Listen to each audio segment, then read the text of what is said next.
e diz: voltei-me para ver quem falava comigo. Voltando-me, vi 7 candelabros de ouro. Até aqui, por favor, podeis assentar. Na apresentação desse livro se diz que é revelação de Jesus Cristo. Pode ser entendido como revelação que Jesus Cristo deu ou sobre sua pessoa. Até porque Jesus dá aquilo que é sobre Ele mesmo. Ele nunca nos dá o que não é dele, o que não vem dele, o que não flui dele, porque nada que não venha dele seria o melhor para nós.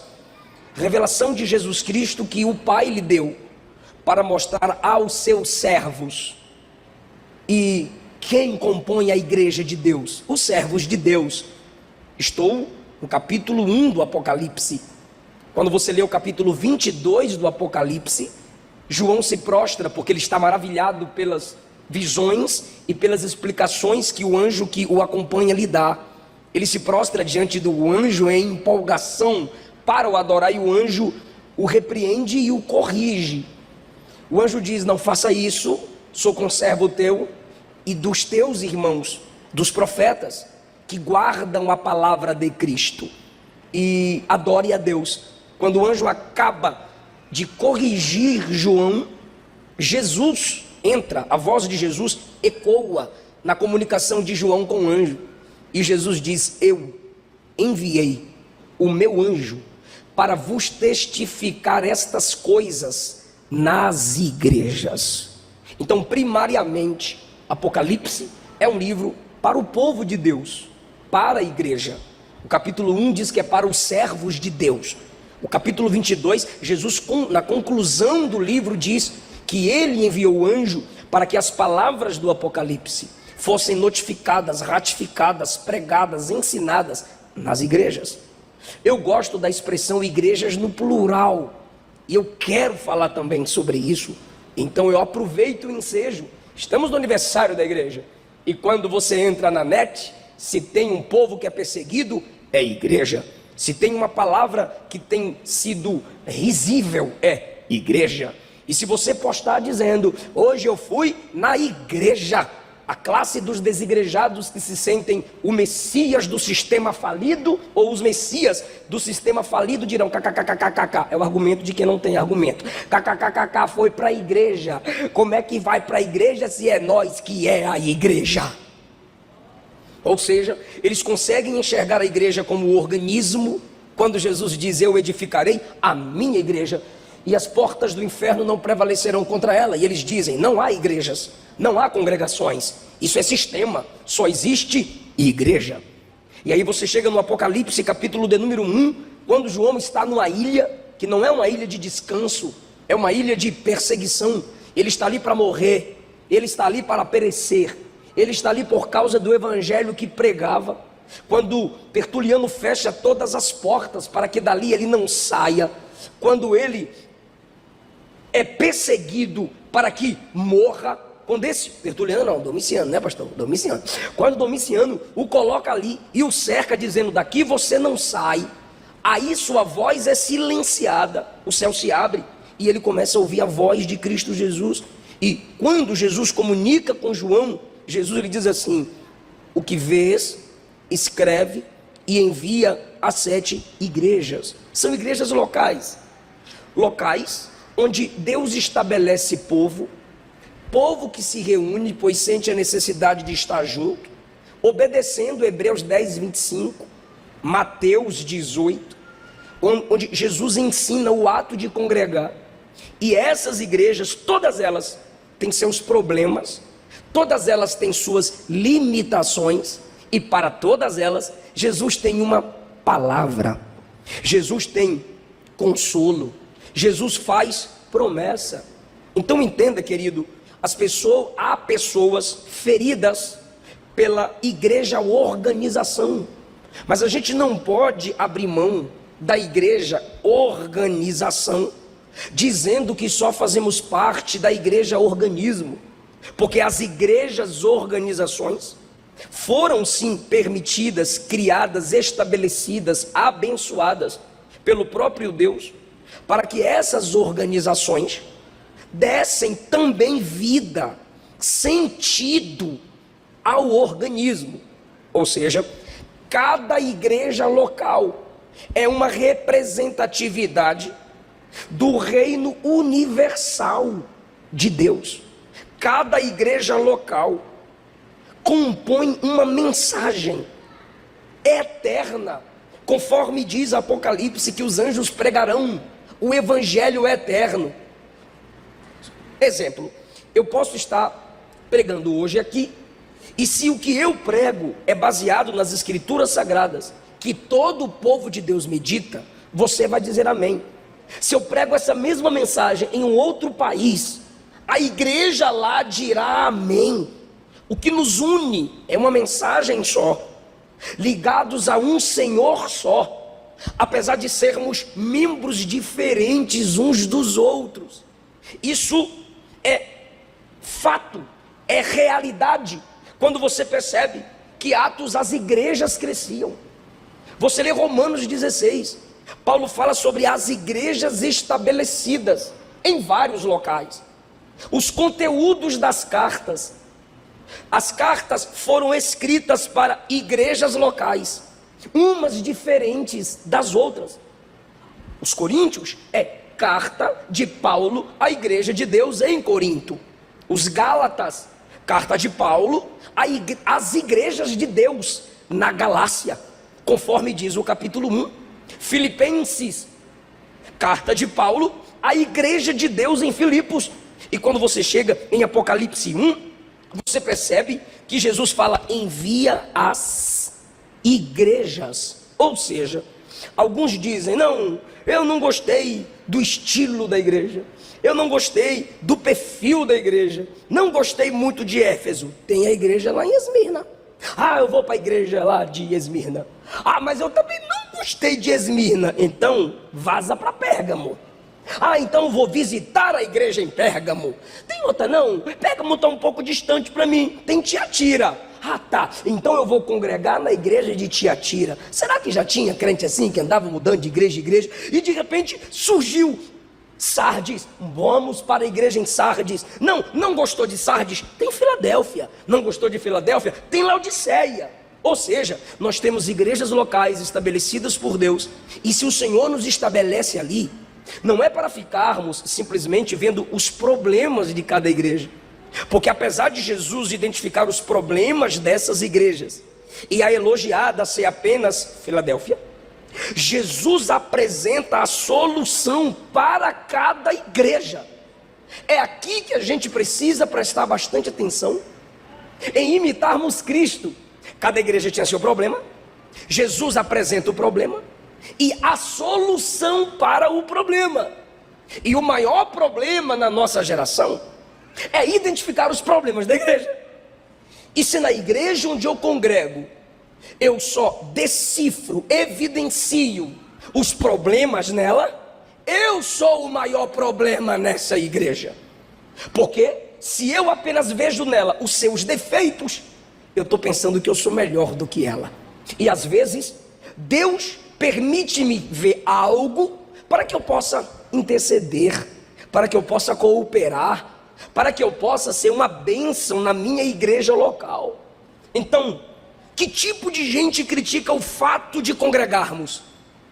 Que tipo de gente critica o costume que temos de estarmos juntos em um ambiente como esse, para cultuar ao Senhor de uma forma organizada? Primeiro, gente ferida pela igreja, gente ferida por pastores. Eu sou pastor, eu sou pregador, e eu posso ferir pessoas, como também a igreja sistema organizacional pode ferir pessoas. É claro que nós nos ferimos, mas é assim que a gente cresce, é assim que a gente aprende, é assim que a gente se desenvolve. Dá para dialogar com pessoas feridas? É óbvio que dá. É por isso que a Bíblia nos manda amar, perdoar uns aos outros, como Deus em Cristo nos perdoou. Agora, anular o fato de congregarmos, despregar o que aprendemos dos nossos pais, ir contra a ordem bíblica, de que não podemos deixar de congregar é você falar a partir de suas mágoas. Então a pessoa ferida com a igreja ou pela igreja vai para a internet, ou vai de casa em casa, ou abre uma igrejinha na sua garagem. Já começou um sistema, porque já tem um prédio estabelecido, a casa dele. Daqui a pouco o grupo vai aumentar, porque é muita gente que está ferida, vai ter que dar caldinho para cada um. E de repente, quando aumentar o número, vai ficar caro dar caldo para todo mundo, vai ter que tirar ofertinha. Opa, olha o sistema voltando para sua casa. De repente só ele prega, mas alguém também tem que pregar, porque tem que ter democracia. É só você que tem a mensagem? E aí, meu irmão, vai ter que ter a organização do sistema, a autoridade estabelecida. Quem é mestre, quem é o evangelista, quem é o profeta, quem é o pastor. E aqueles críticos do sistema, pelas suas mágoas, se tornam agora criadores de um novo sistema, porém baseados em suas mágoas. E quando você critica a igreja baseado em suas mágoas, você não é uma solução para o problema. Você é alguém que quer se vingar de alguém que te feriu. E desde quando a mágoa é a base através da qual você falará, ainda se diz cheio de Deus e da autoridade de Deus, você é vingador. E a Bíblia diz que a ira do homem não opera, a justiça é de Deus. Então aquele que foi ferido agora se torna alguém que fere, escravo de um sistema que ele mesmo acusa. Mas tem um outro tipo de gente, que de tanto ouvir as pessoas feridas, se tornam, eles têm a síndrome do messianismo. Eu sou o Messias. Ó, gente, não vá naquela igreja, não vá para aquele pastor, não escute esse pastor. Fala o seguinte, se inscreve no meu canal, deixa o seu like, todo vídeo, toda quarta-feira, eu e você. Então o irmão não pode ir àquela igreja onde o pastor ensina sobre oferta e dízimo à luz da Bíblia. Não pode ir àquela igreja onde tem uma autoridade estabelecida por Deus, conforme Paulo ensina, 1 Coríntios 12, Efésios capítulo 4, 1 Pedro capítulo 5, não pode. Onde tem autoridade estabelecida conforme esses textos, mas pode se inscrever no canal dele e deixar like. E o que mais incomoda esse povo é falar de dinheiro na igreja. O fato de falar de dinheiro os fazem odiar a igreja. Se você tem ódio da igreja só quando se fala sobre dinheiro, você é o avarento. E a Bíblia diz que o avaro é idólatra. Se o pastor é ladrão porque ensina dinheiro à luz da Bíblia, você que só se incomoda quando o pastor fala de dinheiro, o pecado do pastor é um, roubo, e o teu? Idolatria e avareza. Então seu pecado está pior que o do pastor, o pastor é um, o teu é dois. Os homens cada vez mais se complicam, se sentindo messias daquilo que eles não podem resolver. E eu resumo de uma forma: ninguém da verdadeira igreja vai tirar o desejo de estar juntos, de congregar. Eu vou repetir: ninguém vai tirar do coração da verdadeira igreja o desejo de estar junto, de congregarmos, de ajudarmos uns aos outros, mutuamente, diz a Bíblia, para nos corrigirmos, nos edificarmos e deixarmos os dons de Deus fluírem através de nós. Porque na igreja ninguém é tão cheio que tenha tudo, e ninguém é tão vazio que não tenha nada. Sempre alguém aqui tem algo de Deus para a vida de outrem. Sempre alguém que tem o Espírito de Deus na vida tem algo de Deus para transmitir a alguém. Então esse é o primeiro ponto da mensagem. Eu não vou fazer com muitos pontos para a mensagem não ficar muito pontuda. Eu estou pregando aqui igual Batista, ponto 1, ponto 2. Então o primeiro ponto da mensagem é: existem igrejas. Você não erra quando você diz eu vou à igreja, porque você está dizendo eu estou indo a uma igreja local. Eu estou indo a um local onde o povo de Deus se reúne. Aqui reunidos estamos cumprindo o propósito bíblico de congregar-nos. Querido, nunca se esqueça do que eu vou lhe dizer, pelo amor de Deus, em nome de Jesus, por favor. Um membro amputado de um corpo apodrecerá. O corpo sem um membro continuará vivo. Se você passa por algum ambiente, principalmente as irmãs, e virem, quem passar e vir um membro, imagine tu andando meia-noite, tá dobrando a esquina na porta de um cemitério, e vem uma mão assim na sua direção: tu de sangue de Jesus tem poder, sai Satanás. Por quê? Você está vendo um membro sem um corpo. Assombração. Chuta que é macumba. Agora, você está na mesma rua, dobrando a mesma esquina, e vem uma pessoa faltando um membro em seu corpo. Você não assusta, você não corre, você não expulsa. Por quê? Porque um corpo sem um membro continua sendo real, existente e verdadeiro. Somos nós quem precisamos da igreja. Pastor, eu estou esperando o que essa igreja vai fazer por mim. Pois é, eu vou entristecer você e lhe dizer que a mensagem que Deus colocou no meu coração é: o que você tem feito pela igreja? Eu acabei de dizer que aqui ninguém é tão cheio que tenha tudo e ninguém é tão vazio que não tenha nada. Pastor, mas a igreja me feriu. Pois é, lembra da mensagem do cego de Jericó, que a gente gosta tanto? Ele está clamando: Jesus, filho de Davi, tem compaixão de mim. E a igreja, a multidão que está ouvindo Jesus pregar, porque enquanto Jesus andava a caminho de Jerusalém, Jesus estava ensinando.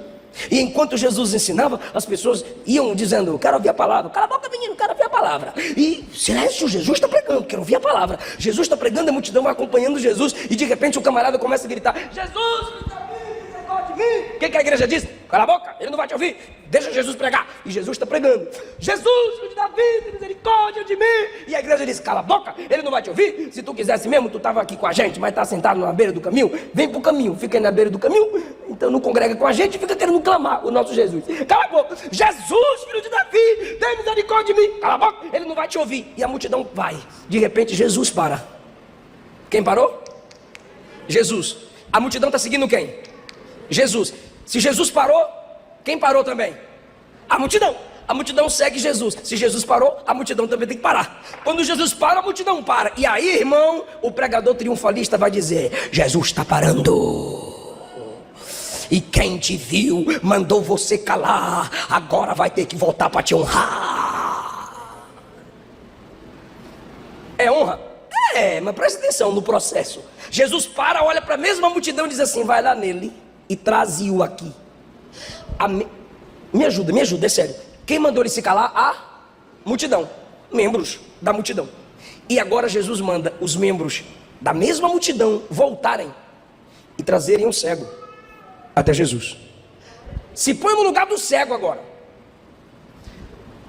Se fosse gente que fala da multidão ou da igreja a partir de suas mágoas, a partir de suas feridas, o mestre te chama: eu não vou com vocês. Vocês me feriram, vocês mandaram eu calar a boca, vocês silenciaram a minha voz, não acreditaram no meu ministério, não me deram valor. Jamais farei parte de uma multidão que me fere. Não! Ele disse: foram vocês que me mandaram eu me calar, e agora são os mesmos que estão me conduzindo a Cristo.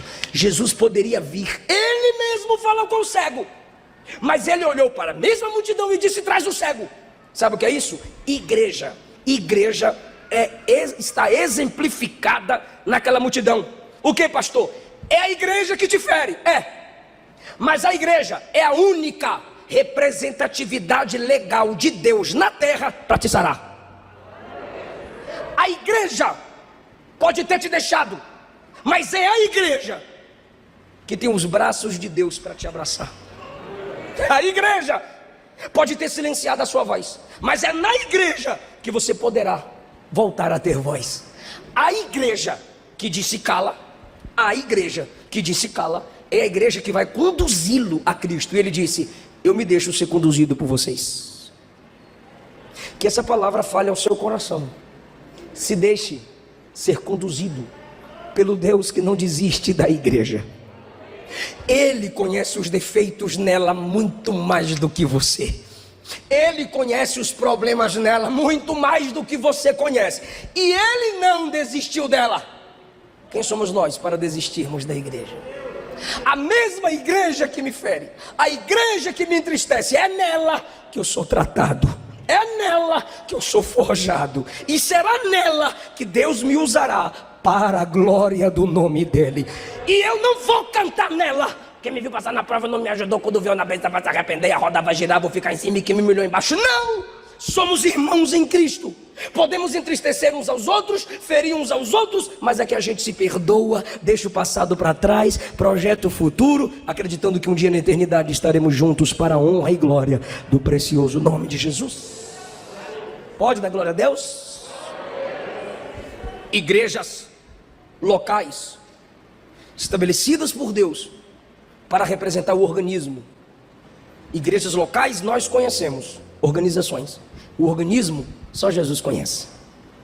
Então não desista da igreja, organização. Senão daqui a pouco a gente vai ter uma anarquia. Não é porque tem pastor bandido que todo pastor é bandido. Porque você é homem e tem homem que não presta. Então não é porque tem homem que não presta que você é homem e não presta. Tem mulher que não presta. Não é porque você é mulher que você não presta. Alguém já disse que tem 3 PP que eu não gosto. O quê? Político, pastor e polícia. Mas tem gente íntegra entre esses. Existem falsas igrejas. Mas só a verdadeira sabedoria que vem de Deus te fará discernir a falsa da verdadeira. Eu não posso simplesmente olhar para a minha geração e expor o erro. Eu não posso fechar atalhos errados sem mostrar o caminho certo. Eu não posso repreender sem corrigir. Repreender não faz isso. A correção faz desse jeito. O segundo ponto da mensagem é: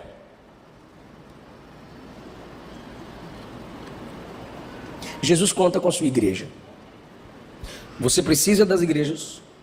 Nós precisamos das igrejas. O mundo precisa das igrejas. Jesus conta com a sua igreja. Preste atenção nisso aqui, por gentileza. João está na ilha. Jesus fala com ele. Escreve num livro o que você vê. E envia às igrejas. Voltei-me, versículo 12 que nós lemos. Voltei-me para ver quem falava comigo. Voltando-me, vi. De novo, eu preciso disso aqui, é sério, eu preciso que você fale agora. Quem está falando com João? Jesus, bora lá? De novo, quem está falando com João? Jesus, no dia do Senhor achei-me no Espírito, versículo 10, e ouvi por detrás de mim uma voz como de trombeta, versículo 12, voltei-me para ver quem falava comigo. Quem está falando com João? Jesus. Então ele se virou para ver quem? Jesus. Quando ele se vira para ver quem fala com ele, ele não vê quem fala com ele. Isso me encanta, porque Jesus está falando com ele por detrás. Ele está aqui na ilha e de repente ele é arrebatado e ele ouve uma voz por detrás. O que vês, escreve e envia. Acabou a voz. As 7 igrejas da Ásia. E ele diz assim: virei-me para ver quem falava comigo, e quando virei-me, vi 7 castiçais de ouro. Ele vê 7 sustentáculos de lâmpadas. Ele quer ver Jesus, mas ele não verá Jesus sem antes ver os 7 candelabros. E o que são os 7 castiçais? O que são os candelabros? Jesus falou para ele. Versículo de número 20. Os 7 candelabros são as igrejas. 7 aqui é número da completude.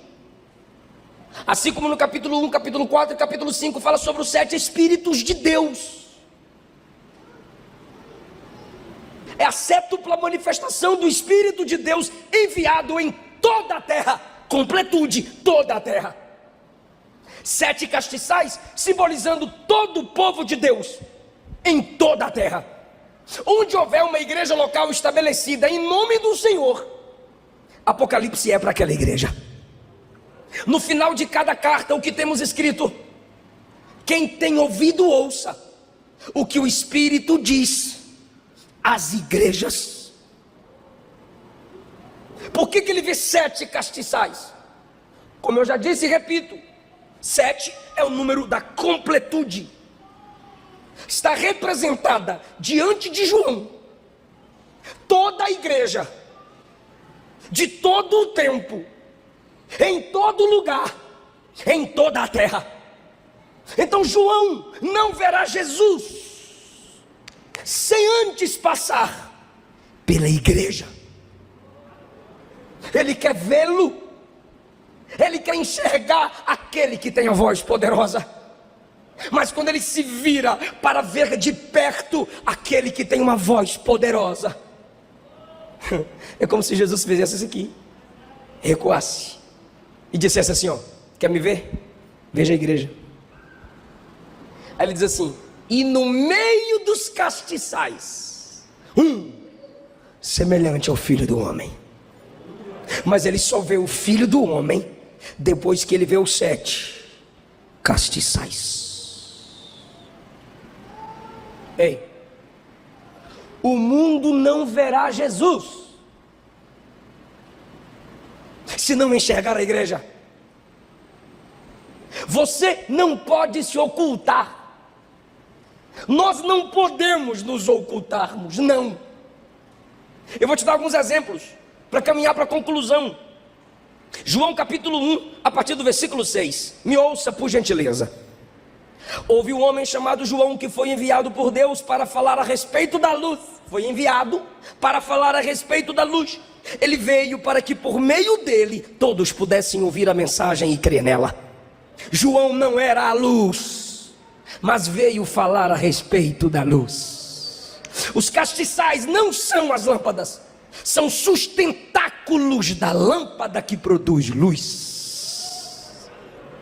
A igreja é a coluna da verdade, que é lâmpada para os pés e luz para o caminho. João é enviado à frente. Versículo 19. Os judeus mandaram de Jerusalém sacerdotes e levitas até João para perguntar: quem és tu? Disse ele: eu sou a voz do que clama no deserto. Ele não é a voz que clama, ele é a voz de alguém que clama no deserto. Está lá em Isaías 40, quem é que clama? É o próprio Deus bradando desde os céus: eu estou chegando. E João tem que repetir essa voz: ele está chegando. Mas em Cristo, João muda a mensagem de ele está chegando para: eis o Cordeiro de Deus que tira o pecado do mundo. Ele chegou. Entenda, por favor. Quem és tu? Ele disse: eu sou a voz do que clama no deserto. 26. Eu batizo com água, mas no meio de vós está um que não conheceis. O povo quer ver Jesus. O povo quer conhecer aquele a respeito de quem João prega. E de repente João diz: ele está no meio de vós e vocês não conhecem.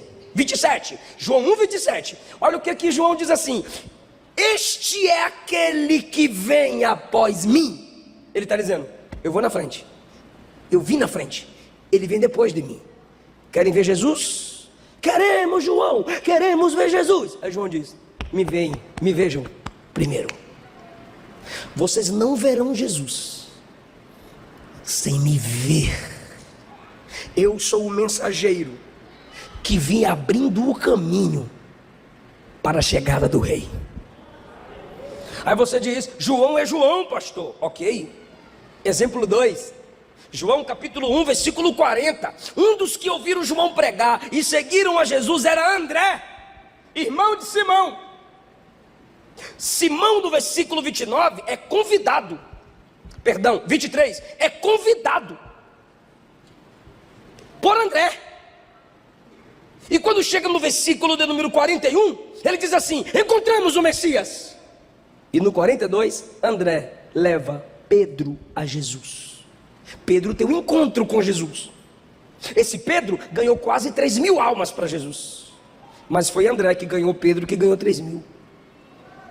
Se não tem André para conduzi-lo a Cristo, como seria o ministério e a vida de Pedro?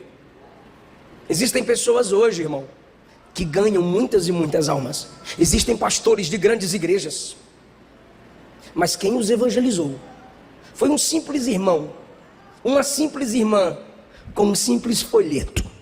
Muita gente valoriza o Pedro de Atos 2, que ganha quase 3.000, mas foi o André. E se Pedro se torna alguém treinado por Cristo para ganhar quase 3.000, é porque primeiro ele teve que passar por André. João capítulo 4, terceiro exemplo. Jesus pregou para a mulher samaritana. Ela chega em Samaria e diz assim: vinde ver de um homem que me disse tudo quanto tenho feito. Não seria esse o Cristo? É uma pergunta retórica. Diz a Bíblia que os homens saíram da cidade e foram ter com Jesus por causa da pregação dela.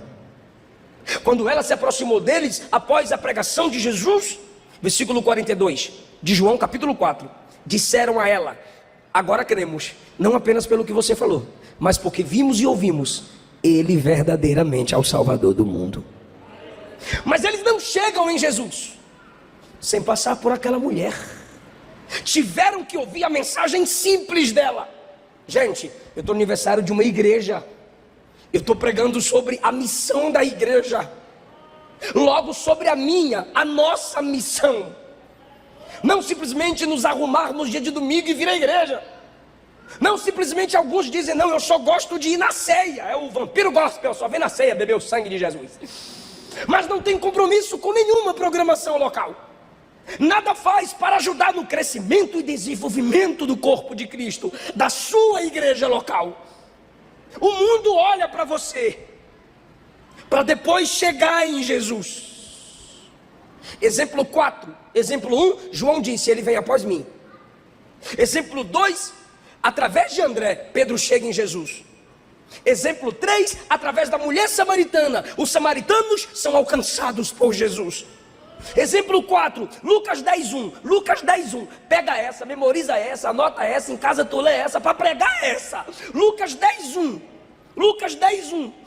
Havendo passado esses acontecimentos, o Senhor Jesus nomeou outros 70 e os enviou de 2 em 2. Agora, vou ler. Só quem está ligado vai pegar isso aqui. Os enviou de 2 em 2 adiante dele a todas as cidades e lugares que ele estava prestes a visitar. Vão na frente. Onde, Senhor? Em lugares que eu ainda irei. Mas por que, Senhor, tu não vais na frente? Primeiro porque eu estou mandando. Vocês me representam. Cheguem primeiro. Ninguém me verá se não olhar para vocês. Então eles chegam nesses lugares e alguém diz: quem enviou vocês? Eles dizem: Jesus. E eles dizem: queremos ver Jesus. A resposta é: olhe primeiro para nós. Receba primeiro a gente, porque a paz dele não entrará na casa que não nos receber. Nem o pó da cidade que nos rejeita podemos deixar em nossas sandálias. Ou nos recebe ou não recebe Jesus. Nós fomos enviados na frente, como João foi, como a samaritana foi, como André foi. E sem estes, nenhum dos quais foram salvos, encontrariam Jesus.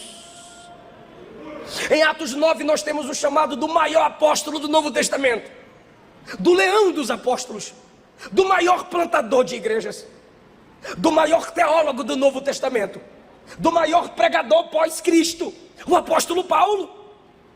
E a gente gosta do capítulo 9, Paulo é top. É claro que Paulo é top. Os discípulos demoraram 3 anos para aprender a orar, porque quando eles iriam orar, eles dormiam. Os discípulos demoraram 3 anos para aprender a jejuar. Os discípulos demoraram 3 anos para terem dons. Paulo, 3 dias de crente, orou, jejuou e teve dom de visão, e foi cheio do Espírito Santo. 3 dias. O que os discípulos demoraram 3 anos. Só que não se empolgue apenas com 9, porque Deus tem um processo para alcançar os seus. E quem fez parte do processo para termos um Paulo? Estevão. Atos capítulo 7. Estão apedrejando Estevão, e as vestes dos apedrejadores, sabe onde foram colocadas? Aos pés de Paulo. E enquanto as vestes dos apedrejadores estavam nos pés de Paulo, ele ouvia e via Estevão orar e dizer: Senhor, perdoa eles. Estevão levando pedradas e dizendo: Senhor, não imputes este pecado na conta deles. Paulo está vendo Estevão morrer como Jesus. Paulo está vendo Estevão interceder pelos apedrejadores. E eu ouso dizer que pela intercessão de um que é considerado diácono, Deus preserva aquele a quem ele levantaria como apóstolo. Quando você chega no capítulo 9, algumas traduções completam o que eu vou dizer a vocês agora. Jesus disse assim a Saulo, que é o mesmo Paulo: duro é para ti recalcitrar contra os aguilhões. O aguilhão, instrumento pontiagudo, usado para adestrar touro, amansar o boi bravo. E Jesus estava dizendo a Paulo: há muito tempo eu estou tocando na sua consciência, desde quando Estevão pregava, Estevão morria, Estevão orava, e você me dizia: não, não, não, duro é para você. Agora eu derrubei você, agora eu ceguei você, agora eu cerquei você. Na morte do diácono, eu cerquei o apóstolo. Na morte do diácono, eu estava tocando na consciência de quem eu queria torná-lo apóstolo.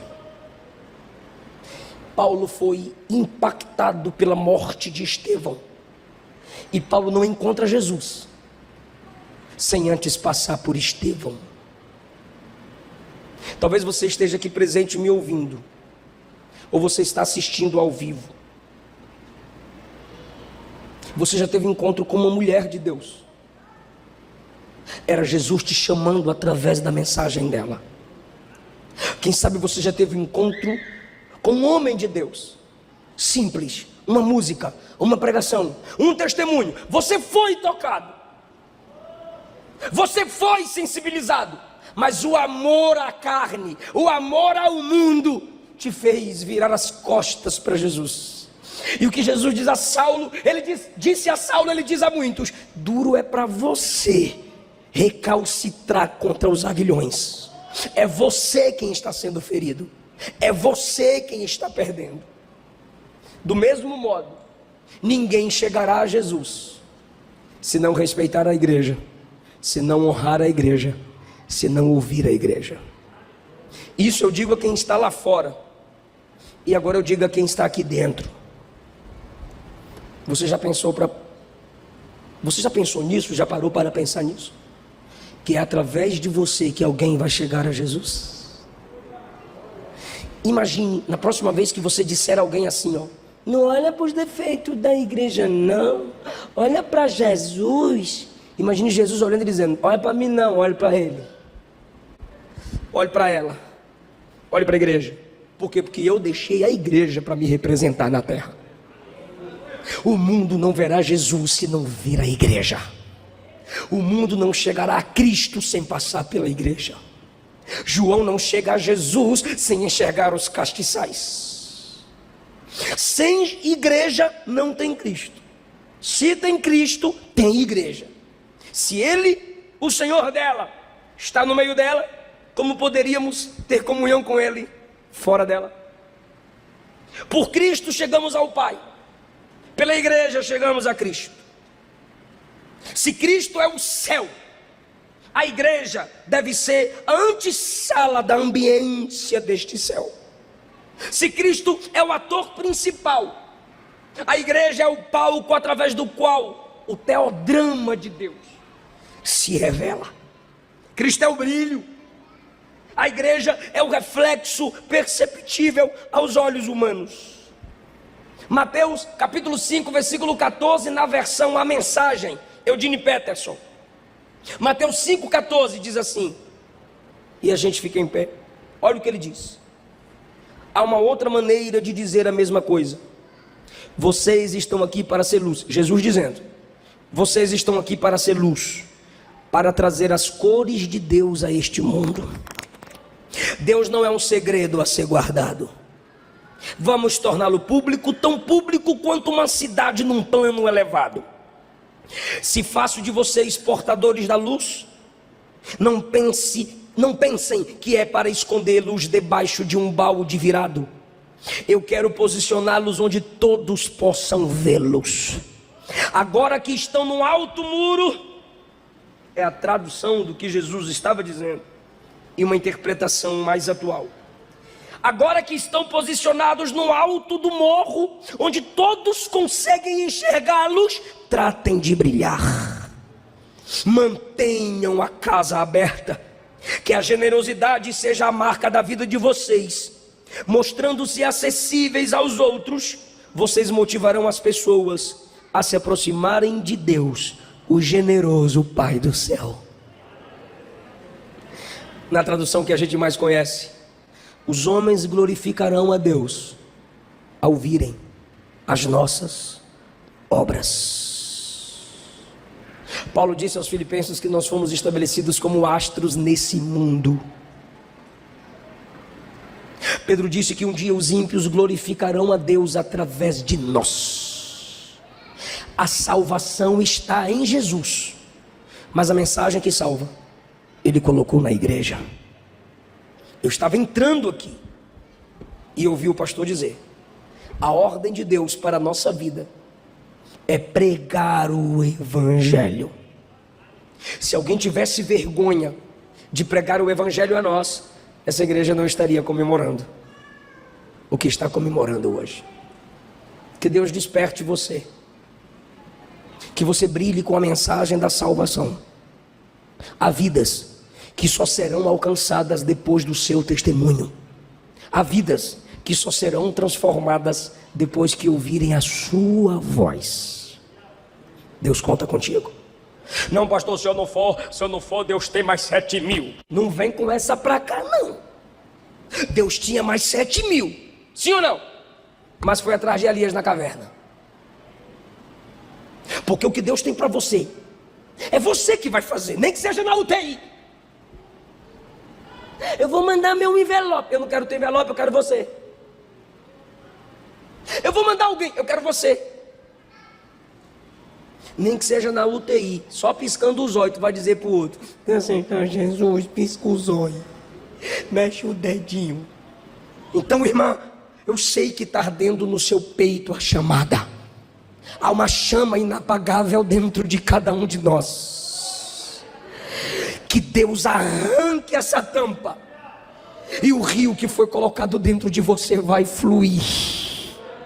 Porque não é pastor que gera ovelha, pastor cuida de ovelha. É ovelha que gera ovelha. E não pense que você está fazendo o seu ministério crescer quando você se constrói sobre os escombros da casa do outro que caiu. Construa você a casa, envolva-se na sua igreja. E não pense que você pode ser uma bênção para outras igrejas se você não é uma bênção para a sua igreja local. Romanos 16, Paulo disse: recebam Febe, nossa irmã em Cristo, com honra, porque a muitos ela recebe com honra, como recebeu a mim. Paulo está dizendo, onde ela congrega, ela é uma bênção. Ela recebe as pessoas com alegria na igreja que ela congrega. Agora que ela está indo visitar vocês, recebam ela com alegria também. Aqui é o local que Deus quer começar a te usar. Aqui é o local que não precisa você postar agendas abertas. Aqui já tem a programação da igreja para você abraçar a causa e dizer: eu quero florescer onde Deus me plantou. Eu sei que Deus me deu essa palavra para despertar crentes aqui que estão pensando que Deus só usa quem está na tribuna. Não, não. Onde Deus estabeleceu você, na sua empresa, no seu trabalho, naquela faculdade, na sua rua, ali é o seu campo missionário. Fica em pé comigo, por favor.